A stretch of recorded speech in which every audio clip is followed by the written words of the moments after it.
ओम शांति।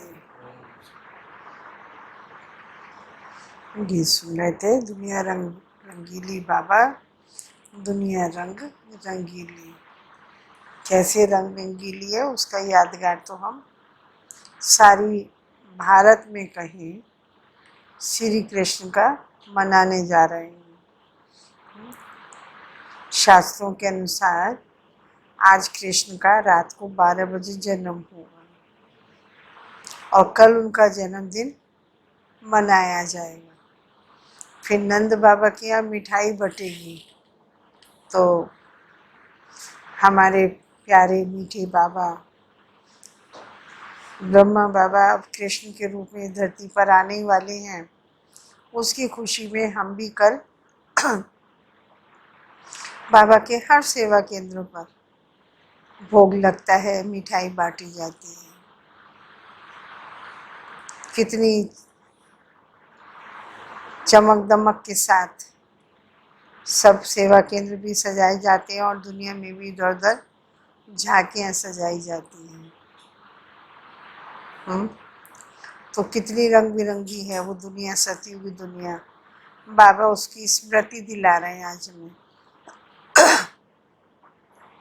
तो बाबा के आज महावाक्यों से सार है। बाबा सतयुग की बार बार स्मृति दिलाते हुए कृष्ण कैसे होगा, कैसे श्याम सुंदर बना, सारी दुनिया को मैसेज दे दो, क्योंकि हम लोगों को तो मैसेज मिल गया है। अब वो फिर से वो ज्ञान चिता पर बैठ चुका है और गोरा हो चुका है। उन्होंने तो श्याम सुंदर बनाया है, तो श्याम को भी, कृष्ण को भी श्याम, तो राम को भी श्याम, तो नारायण को भी श्याम। और यदि हम देखें जगन्नाथ के मंदिर में और दूसरे भी मंदिरों में हर जगह पर कृष्ण श्याम रूप में, यहाँ तक कि शिव बाबा को भी श्याम दिखा दिया है। श्याम से क्या मतलब है? अब हम सब गोरे बन रहे हैं, तो अभी बाबा ने हमको ज्ञान चिता पर बिठाया है। ये पूरा खेल हम ही खेलते हैं। कल भी बाबा सुना रहे थे कि 5000 वर्ष में एक ही नाटक चलता है, ये वाला। दुनिया में तो अलग अलग नाटक चलते हैं इस मंच पर, और यहाँ पर बाबा ने सुनाया एक ही नाटक है, वही एक्टर है। एक्टर भी नहीं चेंज होते, नाटक भी नहीं चेंज होता है इस कर्म क्षेत्र से। तो अब कैसे वो काले से शाम से गोरे बन रहे हैं, ये बड़ी वंडरफुल कहानी है। और जिसको हम लोगों ने समझा है, बाबा कह रहे हैं जो समझदार बच्चे हैं वो दूसरों को समझाते भी हैं और उस खुशी में रहते भी हैं सारा दिन। लेकिन हमारे साथ एक ऐसी कहें रूप है जो माया आकर हमें बार बार भुला देती है, भुलाती है। उसका कारण बाबा ने सुनाया, जैसे ही माया ने नाक पकड़कर हमें भुलाया, ये स्मृतियाँ तुरंत हम मूर्छित हो जाती हैं। बाबा स्मृति दिलाकर खुशी लाते और माया हमें भुलाकर मूर्छित कर देती है। तो अभी मूर्छित होने का तो समय नहीं है। दुनिया में बड़े ही समस्याएं हैं, विनाश भी देखने में आता है। लेकिन बाबा कह रहे हैं आज आप लोगों के दिल में तो खुशी के नगाड़े बज रहे होंगे। अब हमारी रंग बिरंगी दुनिया, स्वर्ग आ रहा है और हम स्वर्ग के मालिक बनेंगे। बोलो, सभी को इस बात की खुशी है? बाबा पूछते हैं, है खुशी या दुख होता है?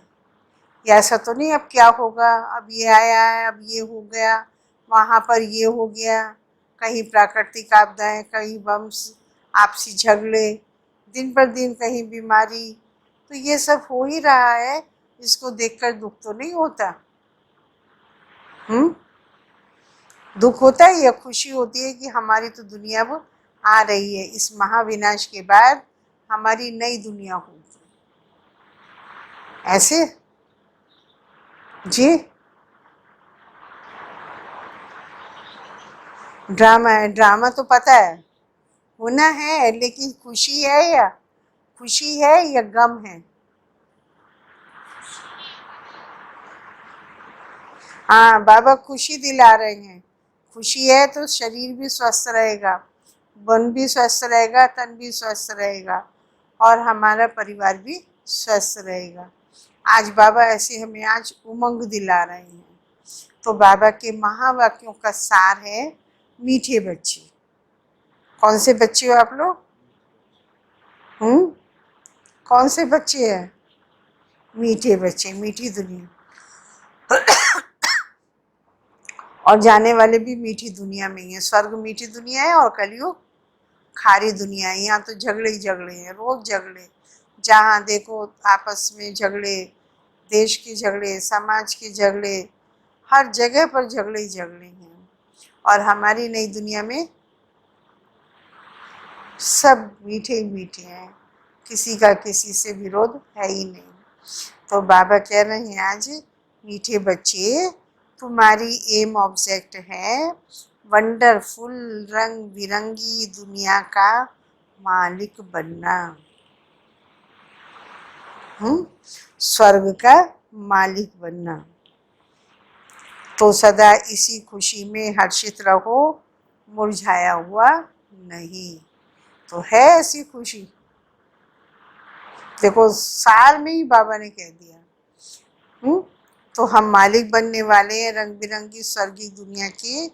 तो आपको सदा खुशी है, मुरझाए हुए तो नहीं हो। आज प्रश्न है, तकदीरवान बच्चों को कौन सा उमंग सदा बना रहेगा? जो तकदीरवान है उनको कौन सा उमंग सदा बना रहेगा? बाबा सुना रहे हैं, हमें बेहद का बाप नई दुनिया का प्रिंस प्रिंसेस बनाने के लिए पढ़ा रहे हैं। तुम इसी उमंग से सबको समझा सकते हो। बेहद का बाप अभी हमें नई दुनिया के प्रिंस प्रिंसेस बनाने के लिए पढ़ा रहे हैं। तुम इसी उमंग से सबको समझा सकते हो कि इस लड़ाई में स्वर्ग समाया हुआ है। प्रश्न में भी देखो वही बात है। इस लड़ाई के बाद स्वर्ग के द्वार खुलने हैं। इस खुशी में रहना है और खुशी खुशी से दूसरों को समझाना है। बाबा मुरली में ये भी सुना रहे हैं, इस पढ़ाई से हम प्रिंस प्रिंसेस देवता बन जाएंगे। फिर सतयुग में ना हमें बैरिस्ट्री पढ़नी पड़ेगी, ना इंजीनियरिंग पढ़नी पड़ेगी, ना डॉक्टरी पढ़नी पड़ेगी, ना सीए करना पड़ेगा। सब खत्म, सारे जो भी कोर्स हैं दुनिया के सब खत्म हो जाएंगे। एक ही कोर्स में सारे कोर्स समाये हुए हैं, क्योंकि ये अलग अलग धन को कमाने के लिए, खुशी लाने के लिए हैं कि इससे ज़्यादा धन आएगा तो हमें खुशी मिलेगी। लेकिन सतयुग में तो हमारे पास अथाह धन होगा। देवी देवताओं के राज्य में तो किसी चीज़ की कमी है ही नहीं। तो बाबा हमें क्या बना रहे हैं अभी पढ़ाई से? इस पढ़ाई से सतयुगी प्रिंसेस, देवी देवता, इतनी ऊंची पढ़ाई पढ़ना है। फिर कोई कोर्स उठाने की हमें ज़रूरत नहीं पड़ेगी।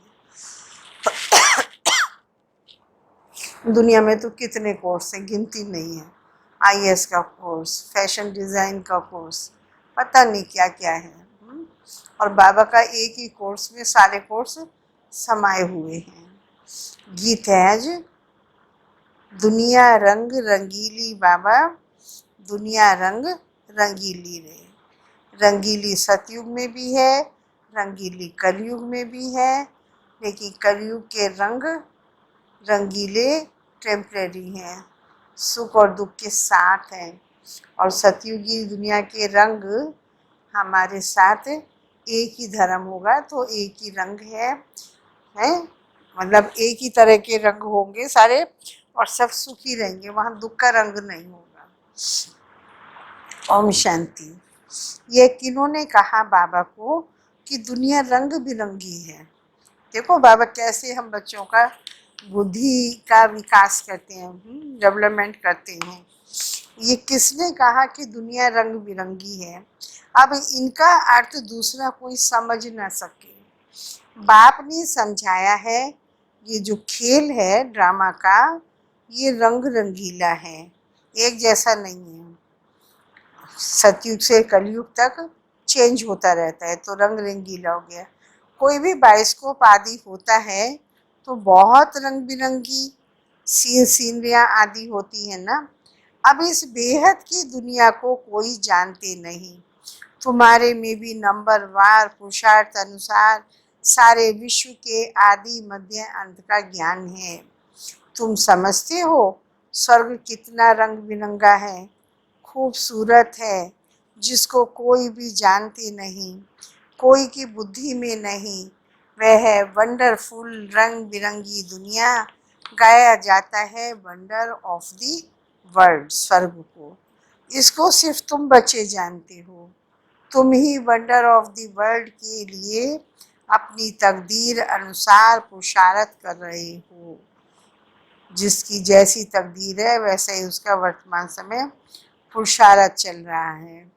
एम ऑब्जेक्ट तो है, वह है वंडर ऑफ द वर्ल्ड, बड़ी रंग बिरंगी दुनिया। यहाँ हीरे जहाँ हीरे जवाहरातों के महल होते हैं, तुम एक सेकंड में वंडरफुल बैकुंठ में चले जाते हो, खेलते हो, रास विलास आदि करते हो। साक्षात्कार की बात बाबा कर रहे हैं।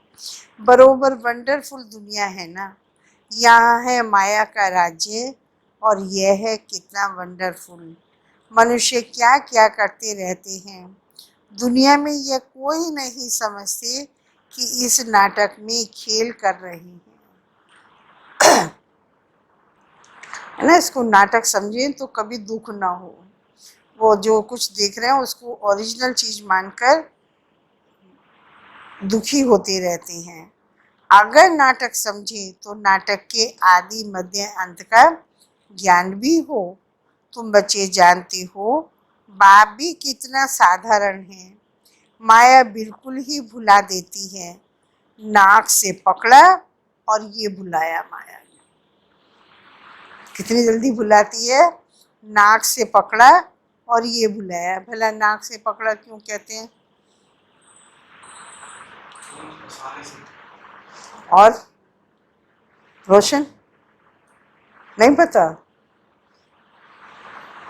नाक के क्यों पकड़ते हैं?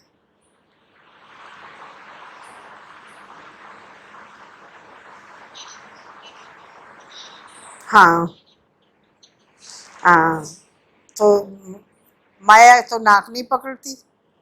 नाक क्यों कहा गया यहाँ पर? माया नाक पकड़ती है क्या? वो हमारी बुद्धि पकड़ती है।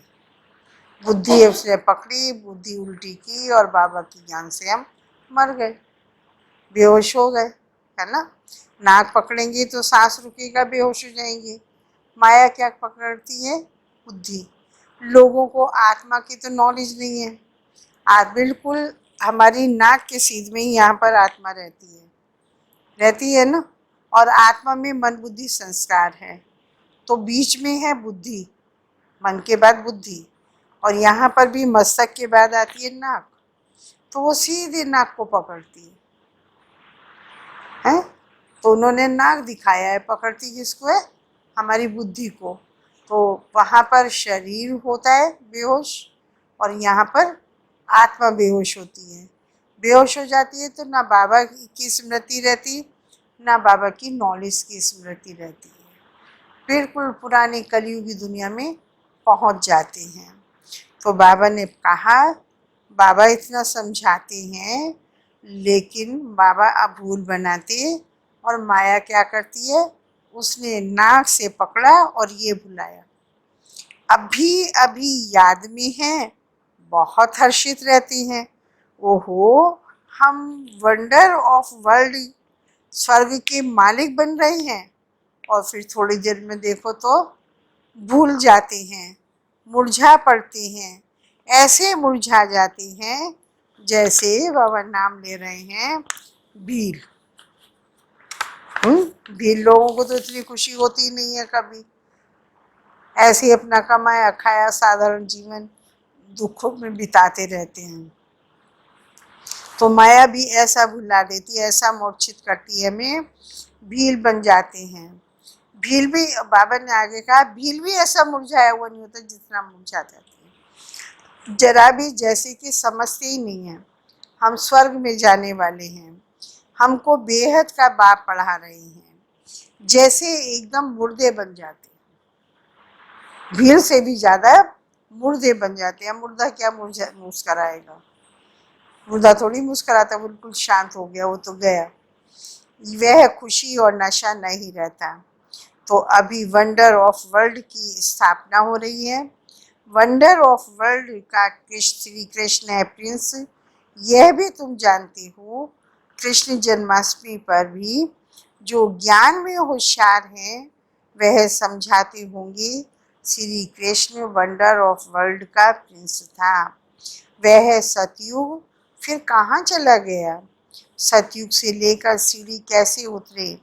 सतयुग से कलयुग कैसे हुआ? उतरती कला कैसे हुई? तुम बच्चों की बुद्धि में ही आएगा। उस खुशी से समझाना चाहिए श्री कृष्ण आ रहे हैं, कृष्ण का राज्य फिर स्थापन हो रहा है।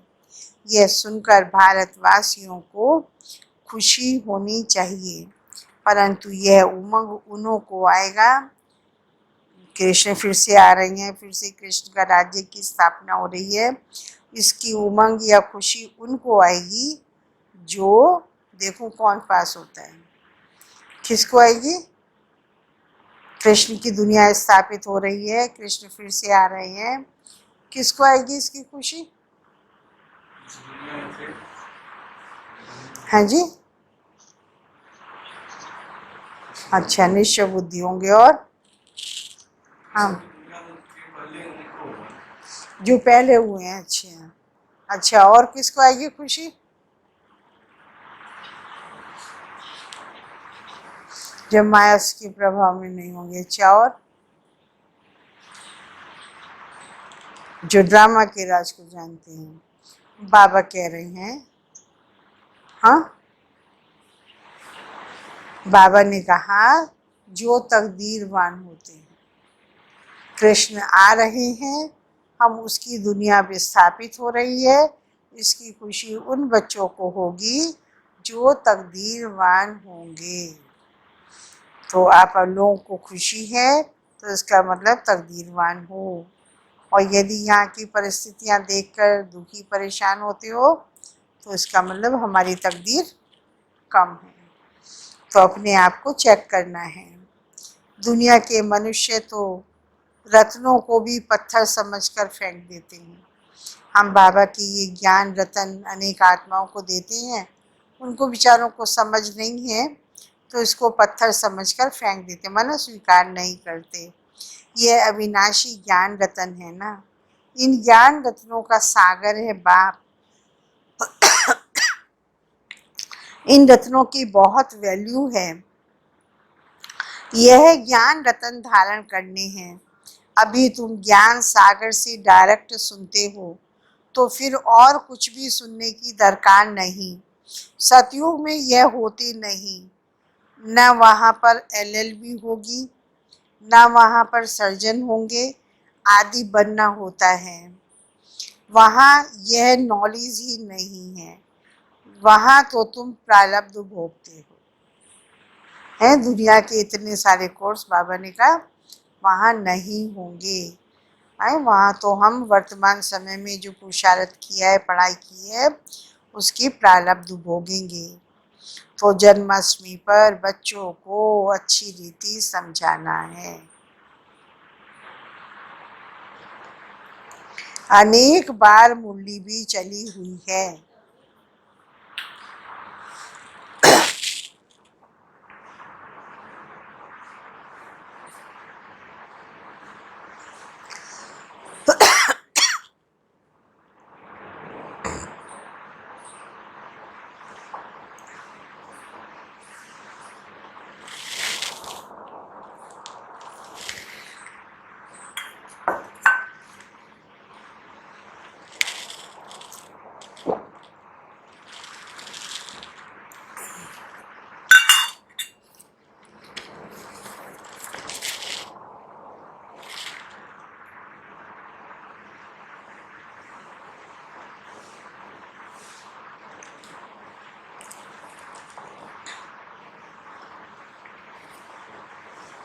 अनेक बार मुरली भी चली हुई है, ये बाबा की मुरली अनेक बार चली हुई है।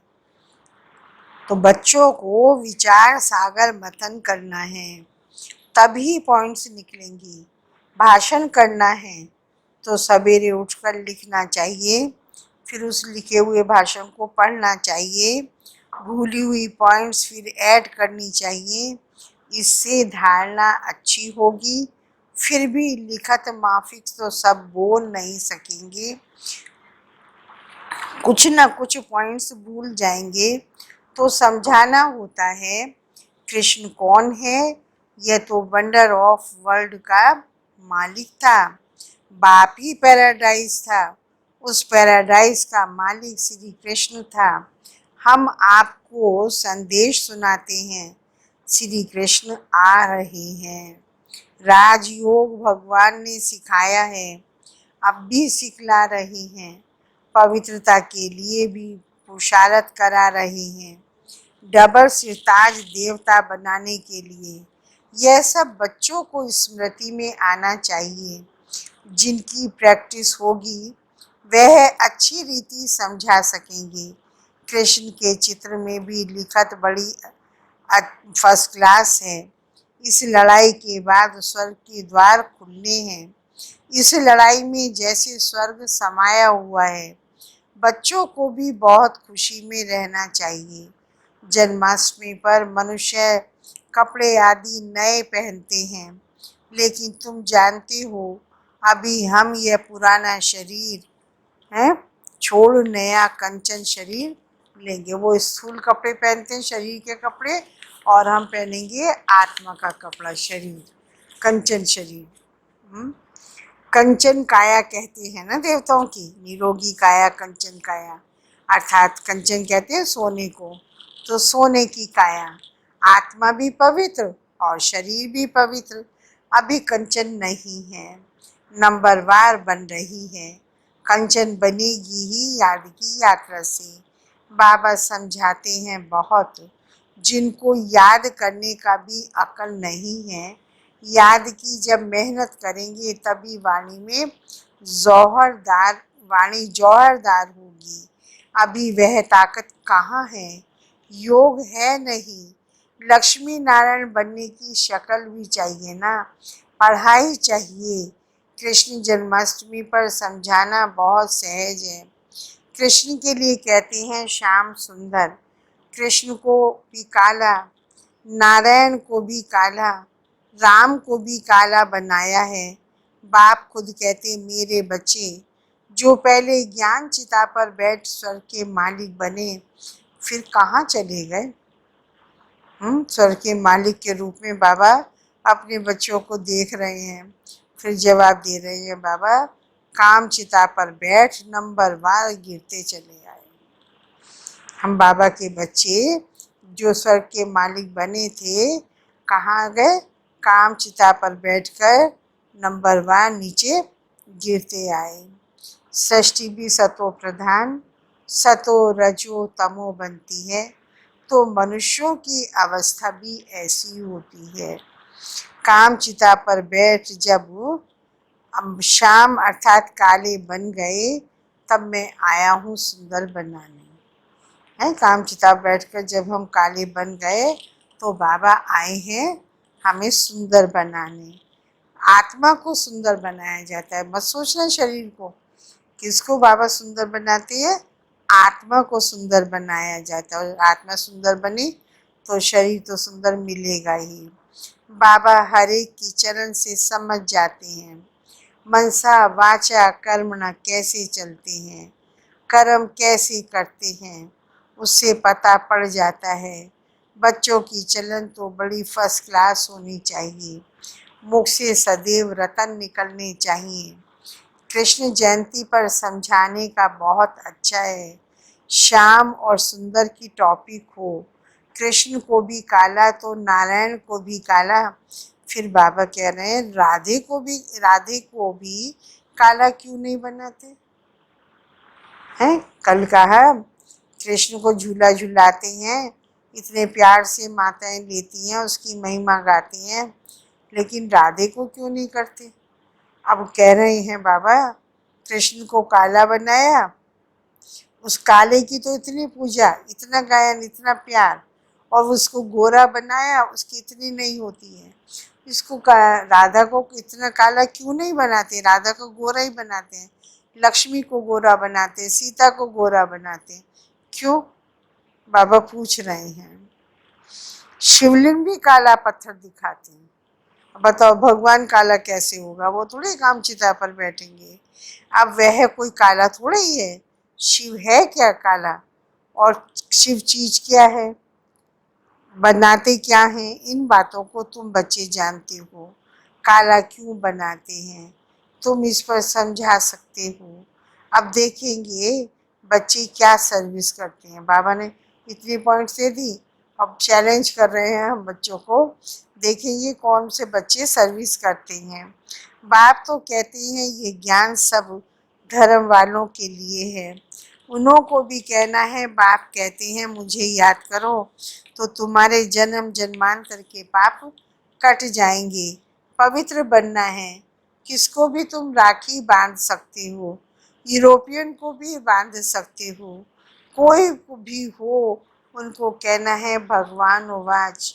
जरूर कोई तन से कहेंगे ना, परमा कोई मुक्त शरीर से तो बोलेंगे भगवान। कहते हैं मामेकम याद करो, देह के सब धर्म छोड़, अपने को आत्मा समझो।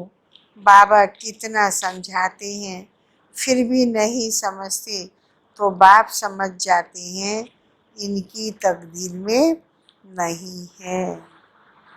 यह तो समझते होंगे शिव बाबा पढ़ाते हैं, रथ बिगड़ तो पढ़ा नहीं सकते, इशारा देना ही पड़ बस है। कोई कोई बच्चों को समझाने की प्रैक्टिस अच्छी है। बाबा मम्मा के लिए तो समझते हो यह ऊंच पद पाने वाले हैं, मम्मा भी सर्विस करती है ना, इन बातों को भी समझाना होता है। माया के भी अनेक प्रकार के रूप होते हैं।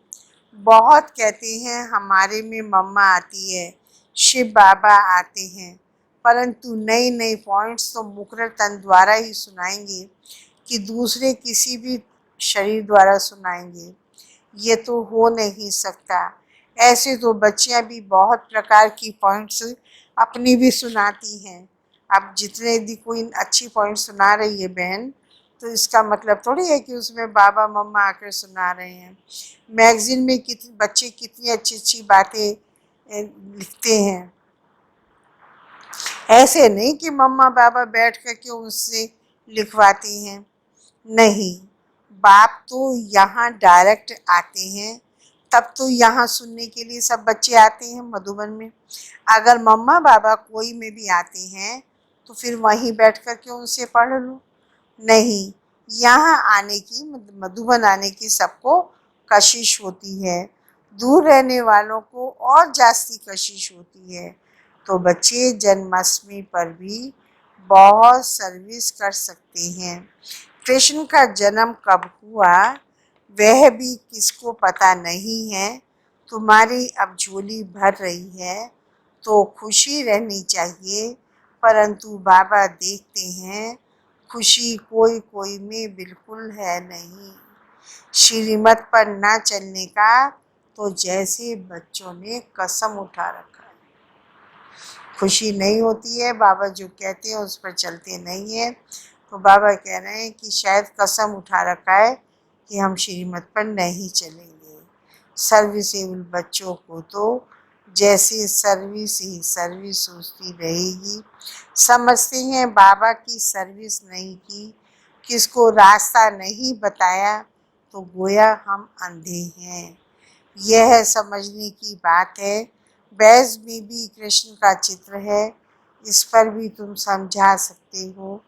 कोई से भी पूछो इन्हों को काला क्यों दिखाया है, बता नहीं सकेंगे।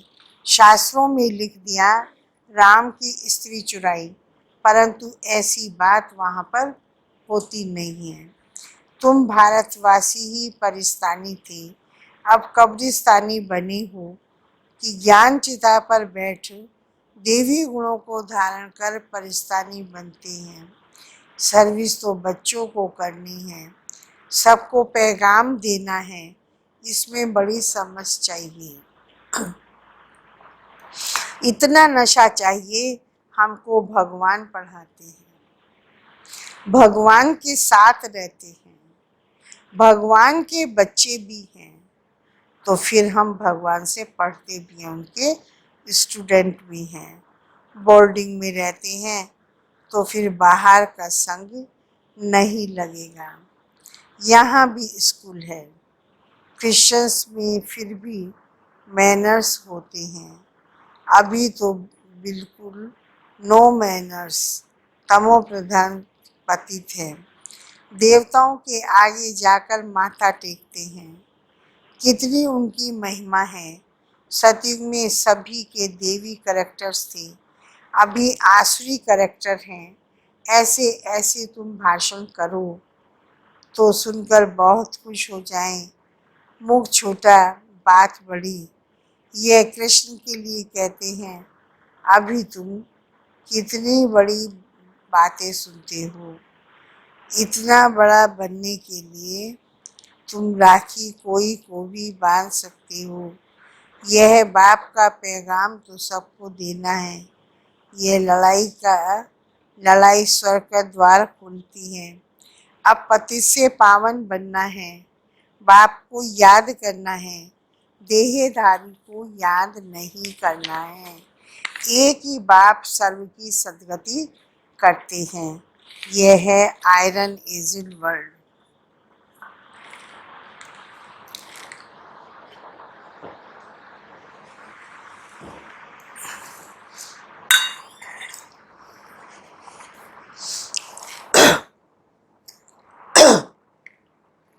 तुम बच्चों को बुद्धि में भी नंबरवार पुरुषार्थ अनुसार धारणा होती है। स्कूल में भी स्कॉलरशिप लेने के लिए बहुत मेहनत करते हैं। यहाँ भी कितनी बड़ी स्कॉलरशिप है, सर्विस बहुत है। माताएं भी बहुत सर्विस कर सकती हैं। चित्र भी सब उठाओ, कृष्ण का काला, नारायण का काला, रामचंद्र का भी काला चित्र उठाओ, शिव का भी काला। फिर बैठ समझाओ, देवताओं को काला क्यों बनाया है। श्याम सुंदर श्रीनाथ द्वारे में जाओ तो बिल्कुल काला चित्र है। तो ऐसे ऐसे चित्र इकट्ठे करने चाहिए, अपना भी दिखाना चाहिए। श्याम सुंदर का अर्थ समझाकर कहो कि तुम भी अब राखी बांध काम चिता से उतर ज्ञान चिता पर बैठेंगे तो गोरा बन जाएंगे। यहाँ भी तुम सर्विस कर सकते हो, भाषण बहुत अच्छी रीति कर सकते हो। उन्हों को काला क्यों किया है, शिवलिंग तो को भी काला क्यों किया है, सुंदर और श्याम क्यों कहते हो। हम समझाएं, इसमें कोई नाराज नहीं होगा। सर्विस तो बहुत सहज है। बाप तो समझाते रहते हैं, बच्चे अच्छे गुण धारण करो, कुल का नाम बाला करो। तुम जानते हो अभी हम ऊंच से ऊंच ब्राह्मण कुल के हैं। फिर राखी बंधन का अर्थ तुम कोई को भी समझा सकते हो, वैश्याओं को भी समझाकर राखी बांध सकते हो, चित्र भी साथ में हो। बाप कहते हैं माम एकम याद करो, यह फरमान मानने से तुम गोरे बन जाएंगे। बहुत युक्तियां हैं, कोई भी नाराज नहीं होगा। कोई भी मनुष्य मात्र किसकी सदगति कर नहीं सकते सिवाय एक के। भल राखी बंधन का दिन ना हो, कभी भी राखी बांध सकते हो। यह तो अर्थ समझना है। राखी जब चाहे तब बांधी जा सकती है। तुम्हारा धंधा ही यह है। बोलो बाप के साथ प्रतिज्ञा करो। बाप कहते हैं मामेकम याद करो तो पवित्र बन जाएंगे। मस्जिद में भी जाकर उनको समझा सकते हो, हम राखी बांधने के लिए आए हैं। यह बात तुमको भी समझने का हक है। बाप कहते हैं मुझे याद करो तो पाप कट जाएंगे। पावन दुनिया का मालिक बन जाएंगे। अभी तो पतित दुनिया है ना, गोल्डन एज भी जरूर है, अब आयरन एज है। तुमको गोल्डन एज में खुदा के पास नहीं जाना है, ऐसे सुनाओ तो झट आकर चरणों में पड़ेंगे। अच्छा, मीठे मीठे सिक्की लदे बच्चों प्रति माता पिता बाप दादा का याद प्यार।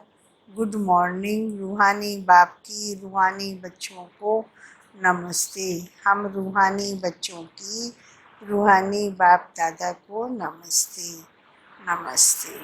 धारणा के लिए सार है, ज्ञान रत्नों के सागर से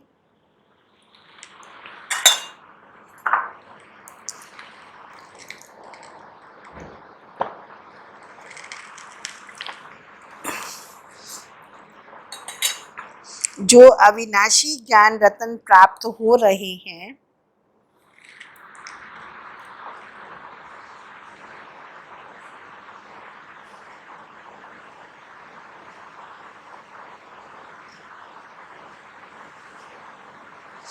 उनकी वैल्यू रखनी है।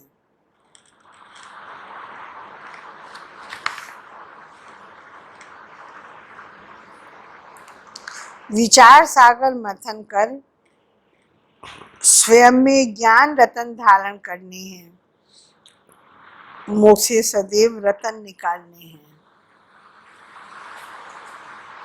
सेकंड है, याद की यात्रा में रहकर याद की यात्रा में रहकर वाणी को जौहरदार बनाना है।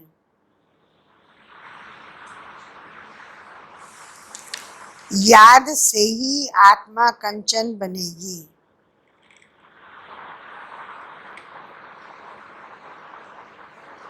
इसीलिए याद करने का अकल सीखना है।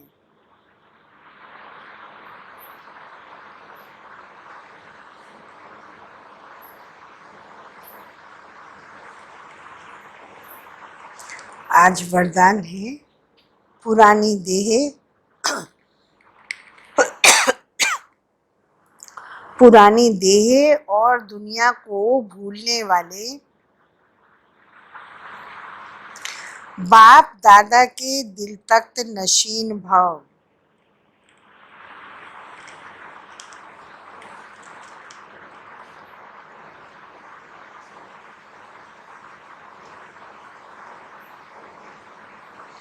संगम युगी श्रेष्ठ आत्माओं का स्थान है ये बाप दादा का दिल तख्त।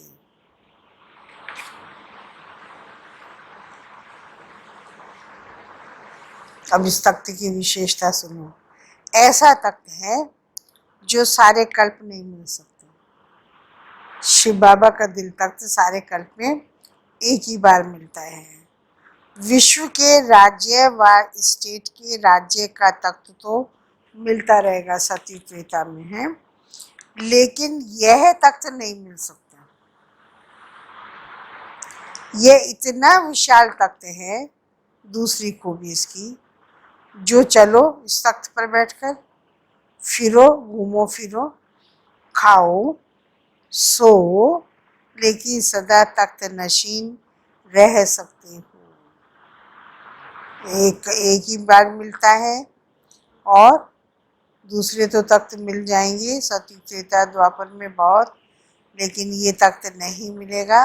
इस तख्त की विशेषता है, चलो फिरो खाओ पियो सब कुछ कर सकते हो। जो बच्चे सदा बाप दादा के दिल तख्त नशीन रहते हैं, वे इस पुरानी देह की दुनिया से विस्मृत रहते हैं, इसे देखते हुए भी नहीं देखते हैं। स्लोगन है, हद के नाम मान शान के पीछे दौड़ लगाना, अर्थात परछाई के पीछे पड़ना। परछाई नहीं पकड़ी जा सकती है ना, तो ऐसे ही हद के नाम मान शान के पीछे उन्हें कितना भी प्राप्त करो, आज मिलेगा कल वो छूट जाएगा। ओम शांति।